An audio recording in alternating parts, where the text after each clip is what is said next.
Hey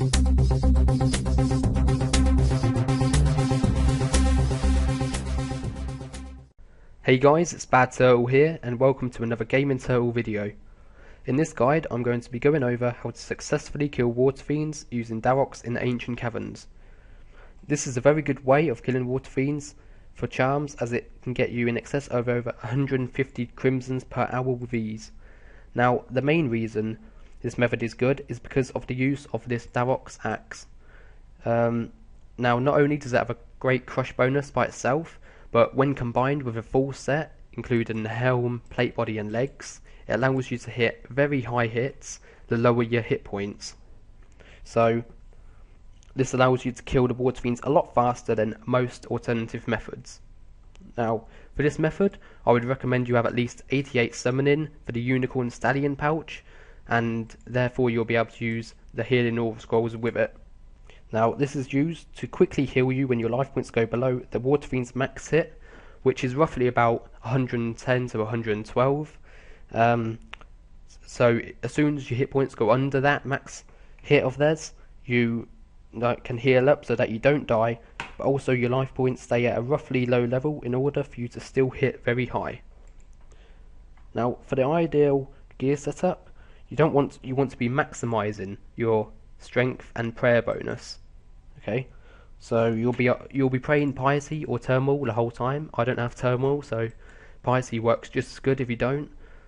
So for prayer bonus, I'm taking a red cape, which gives I think about 12 prayer bonus. Yeah, so I'm wearing that instead of fire cape for the prayer bonus, but I'm also taking a toggle ring for the attack and defense bonus, as well as dragon boots and barrow's gloves and fury for the all-round attack and defense. Now I'm going to be using overloads in this guide, but if you don't have overloads you can use extremes or supers, which should work just fine. Now I'm using super prayers, but obviously you can use regular prayers if you don't have the herb level to make super prayers, but obviously it will mean that you won't be able to last as long. I'm also taking some Sara brews. I'm only taking 3, so that if I need to panic eat or my unicorn spec bar runs out, I can safely restore some of my life points. Also, if your stats are being constantly restored when using overloads, your stats are constantly being restored, so there is no need to bring super restores. And well, I'm just taking one basically just so when I summon my new pouch I'll have enough summoning points, so I don't have to go to an obelisk. Now another thing is that if you're not using overloads, it'd be best just to take some shark or rock tails instead of brews, as they won't require you to restore your stats. Okay, so there are a few ways of getting to the Ancient Caverns, but the route I take is through the fairy rings. Now if you haven't completed Fairy Tales Part 1 or 2, there are obviously other methods to get there. Now you can either tele to Kuradel, which is the Slayer Master in the Ancient Caverns, and it teleports you right next to the Slayer Master and next to a set of stairs which you can run down, and the Waterfiends are just slightly south of the stairs. Another way of getting there would be to use a games necklace, and I'll show you on the map quickly, and teleport to Barbarian Outpost. Then you should just Barbarian, here we are. So it will teleport you just outside this part here where my mouse is, and you'll just need to run down simply and run into this dungeon, which is a whirlpool. It will do a little cut screen if you jumping in, but for this you need to complete the Otto's fishing thing. I don't know what it is called, but it's just a quick task that you have to do from him so you can jump into the whirlpool, and then you would have to pray mage as you run past the brutal green dragons as you come around to the Waterfiends. I'll click it now so you can see.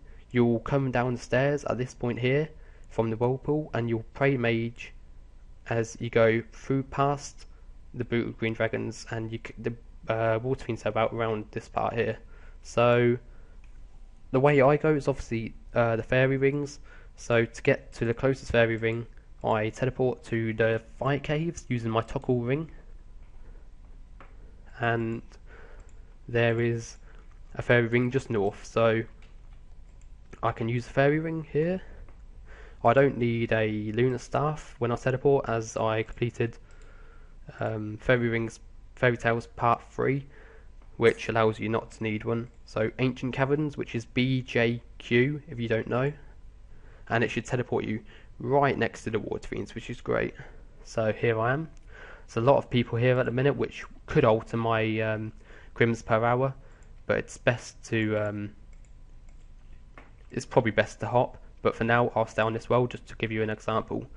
So when you get here, you want to overload. I'm going to take Protect from range off to get my hit points down lower at first. And in my invent, I obviously bought some alch runes, so I can alch any rune drops if I don't have any invent. Now, I just don't want my life points to go under 112. So I'm going to start playing range now. And now I can go ahead and attack them once I've overloaded up. And then I can summon my unicorn. And I just hover the mouse over the cast healing aura scroll, which is the unicorn's special attack ability, which heals you so you don't die. Now, the best place to kill them is around this long line here, which is the west wall right along this part, and it's a fairly good place of killing them, as there's quite a few spawns of them, but it's not normally this packed, so you may want to go to maybe a 115 plus total level world, so you don't get any low levels, but I don't know, it should be fine like this. So yeah, when killing them, just make sure your life points don't go under 112, and you should hit very high because your life points are low. Now I'm only going to be picking up crimsons and blue charms, as that's all I think is worth picking up at my slayer level. I mean summoning level, but obviously you can pick up gold and green if you really want to. Now the best drops to pick up would include water orbs and all the rune drops, which you should alch. Bear in mind, if you bought alch runes, you could just alch them so the money will go straight into your pouch, so it would take no invent space up. Okay, so I should be hitting fairly high. You don't want your life points to go much lower than this really, because you do risk getting KO'd. But obviously it's best to have at least a 6-minute grave time, so if you do die, you can easily run back here, use the fairy rings, or even get a games necklace, run back, and you should be able to pick your stuff up in time, in 6 minutes. So that's about it for now. You could use your dwarven rock cake if your hit points isn't getting low enough quick enough, just to speed things up a bit, but you don't have to, obviously. And that's about it. So I'm going to stay here for about half an hour, and I'll show you how many crimson charms I obtain when I come back, guys. So I'll see you in a bit.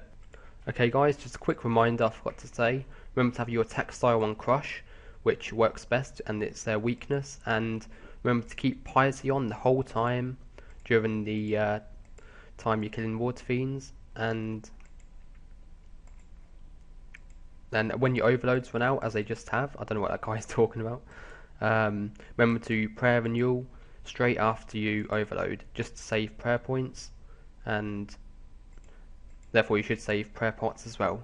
So I'll see you in a bit, guys. Okay guys, that's half an hour up, and my last overload for half an hour just run out. So all in all, I just got 76 crimson charms in half an hour, so that works out to about 150. Let me teleport away so I don't get killed. So that works out to about 150k per hour. I did have to hop worlds a few times, which did hinder the result, as I was wasting some overload time waiting to log out. So yeah, only one crimson charm, 76 crimsons, one blue charm. I didn't pick up any gold or green. I'll price check what loot I got. I got quite lucky with the water orbs. Didn't think I'd get that many. I didn't get any rune items, so I didn't even have to use the alchs. But 114k, so that just about pays for the prayer pots, but still didn't cover the overload costs. But still, if you're looking for the most probably efficient way to kill crimsons, to kill Waterfiends for crimsons, other than in Chaos Tunnels where you would need Steel Titan or Iron Titan, this is probably the fastest way to kill them. So I hope you found this guide useful, guys, and if you did like it, give it a like, and I'll see you next time. See ya.